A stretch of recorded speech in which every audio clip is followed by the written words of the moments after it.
Hey guys, Aaron Farmer here with mysugarfreejourney.com. And so YouTube just opened this up to me to allow me to live stream. And I thought, man, this is really interesting. And I've always enjoyed doing videos. So I thought I would come on here and do this. So a couple things that have kind of been rolling around my head over the last little while. I did a post several years ago about how how a low carb diet would affect just flu, cold, symptoms, things like that. And it's pretty crazy that this house has been dead quiet for hours. And so I decided to start a live stream, and there's like all kinds of crazy people just in here talking. Sorry about that. But I wanted to talk about the how a low carb diet would affect the coronavirus, especially. So I went and did some research and found a lot of research on the Twitter account Erica Haver. You might be interested in checking her out. But unfortunately, I don't know that I could put any kind of links in the show notes or anything for this, but I thought it was interesting. So one of the things that we see with the coronavirus is, and this is very obvious, is that the older you are, the more deadly the virus is. In fact, there is a hold on a second. Let me pull up the numbers here. Looking here, it's about 14%. If you get it, if you get the virus and you're over the age of 80, your chances of dying from it are about 15%, right at 15%, and they are significant. You have significantly less chance of dying from it if you're under 80. So that's a good thing. I think most people watching this video are probably under 80 years old. But here's the stat that really jumped out at me. Less than 1% who are otherwise healthy have died, but fatality rate is 10.5% with cardiovascular disease, 7.3% with diabetes, 6% with hypertension. So if you contract the coronavirus and you have cardiovascular disease, you are over 10 times as likely to die than if you were healthy.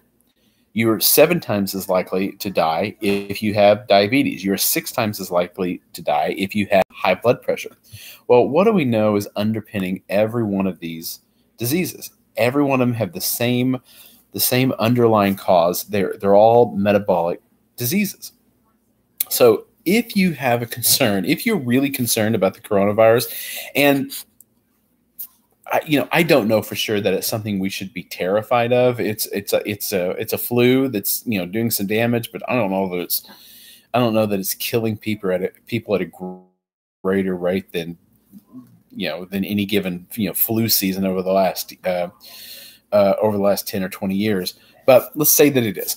Let's say that this strain of the flu is particularly deadly, particularly pernicious, and is going to be spread far and wide. Well, then you owe it to yourself to make yourself as least likely to die from this disease as you possibly can. So how do you do that? Well, you get rid of your type 2 diabetes if you have it. You get rid of your cardiovascular disease if you have it. You get rid of your high blood pressure if you have it. You get rid of your, did I say type 2 diabetes? Whatever. You get rid of your metabolic syndrome if you have it. You get rid of everything that is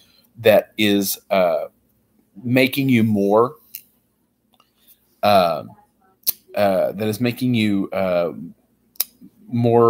likely to die from the coronavirus. So how do you get rid of all of those things? Well, you can get rid of all of those things very, very quickly with a low carb diet, a ketogenic diet. I am currently on the carnivore diet. I love it. It's easy.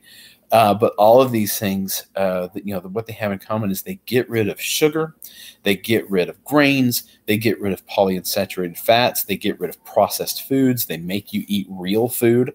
And as you are improving your health with this diet, you are reducing your risk of all of those diseases that we mentioned, but you're also reducing your risk of the coronavirus.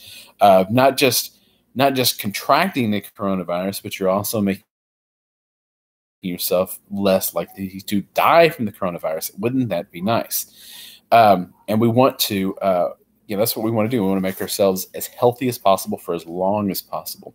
And, growing up, one of the things that my mother always drilled into us, and after I got married, that my wife drilled into our kids, is that if you're sick, if you have the flu, whatever, that sickness loves sugar.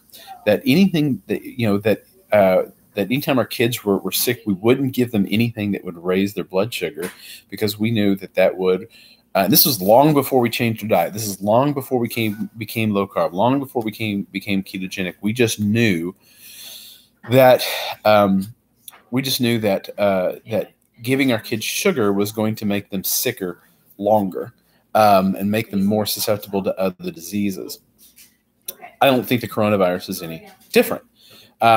If you are feeling like flu symptoms are coming on, if you're not feeling well, the first thing that you want to do is get rid of anything that's going to raise your blood sugar from your diet. Stop eating sugar, stop eating grains, stop eating polyunsaturated fats. I mean, those are polyunsaturated fats don't raise your blood sugar, but they're not good for you either. Get rid of those things, those processed foods, and start eating real food.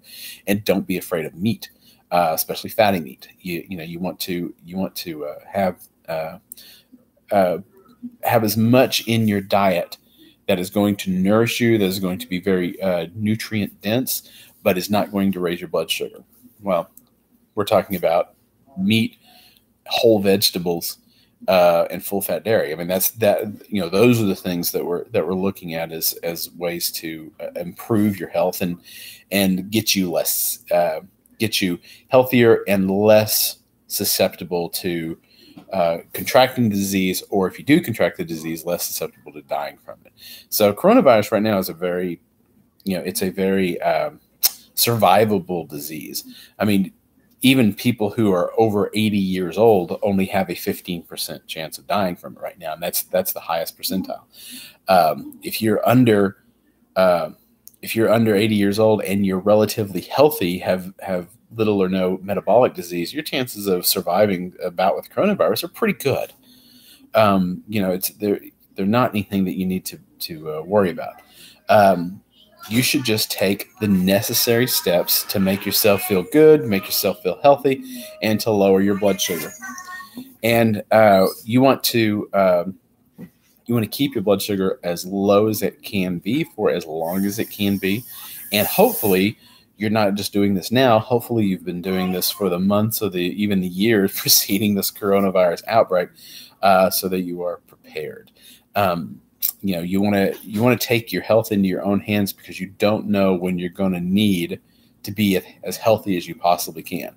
And right now, sickness is in the air. Everyone's, a lot of people are getting this coronavirus. You want to be as healthy as you can and give yourself every chance to, or give yourself every opportunity to avoid the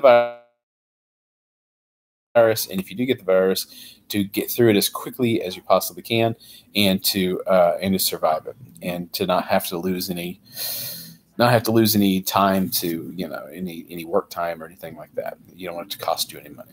All right, guys, that's it for me. I appreciate you guys watching. Come on over to the blog, mysugarfreejourney.com, and we'll see you then. Bye-bye.